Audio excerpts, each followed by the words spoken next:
వరలక్ష్మి అమ్మవారి పూజ అండి. అమ్మవారి ఫోటో చూశారు కదా. ఈ అమ్మవారి ఫోటోకి ఇప్పుడు నేను ఒరిజినల్ కాసుల పేరు తయారు చేస్తున్నాను.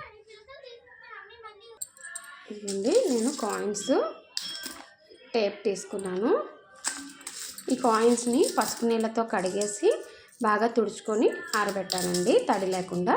ఇప్పుడు నేను ఈ కాసుల పేరు ఎలా తయారు చేస్తానో చూద్దాము. ఇదిగోండి, కాయిన్స్ తీసుకున్నాను కదా, టేప్ తీసుకొని టేప్కి లైన్గా ఇలా అంటించాలి.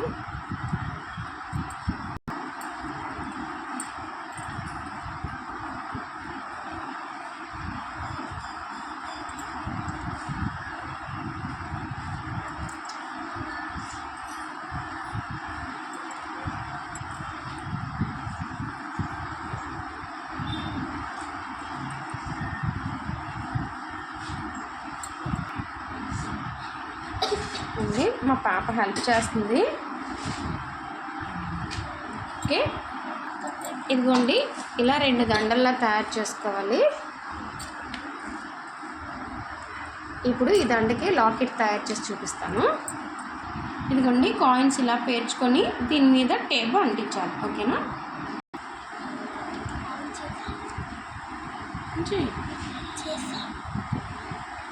ఇదిగోండి, ఇలాగా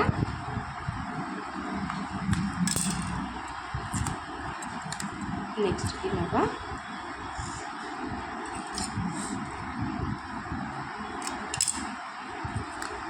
నెక్స్ట్ ఇలా అన్ని కాయిన్స్ని అంటించేసి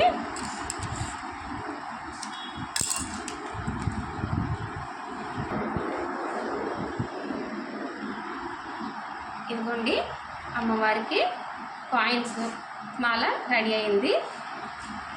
ఇలా కాయిన్స్ రౌండ్ పెట్టి టేప్ ఇలా అంటించవచ్చు. మళ్ళీ వెనక్కి తిప్పి వెనక్కి కూడా టేప్ అంటించేసి ఇలాగా మనకు కావాల్సిన విధంగా ఇలా పెడితే షేప్ చూసారా ఇలా వస్తుంది.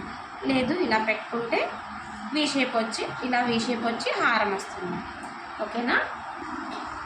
ఇదిగోండి ఫ్రెండ్స్, హారం ఇలా తయారైంది. మనకు కావాలంటే ఇలా ఫ్లవర్ కూడా పెట్టుకోవచ్చు లాకెట్ కింద. తర్వాత నేను ఈ హారాన్ని అమ్మవారికి వేసి మీకు చూపిస్తాను.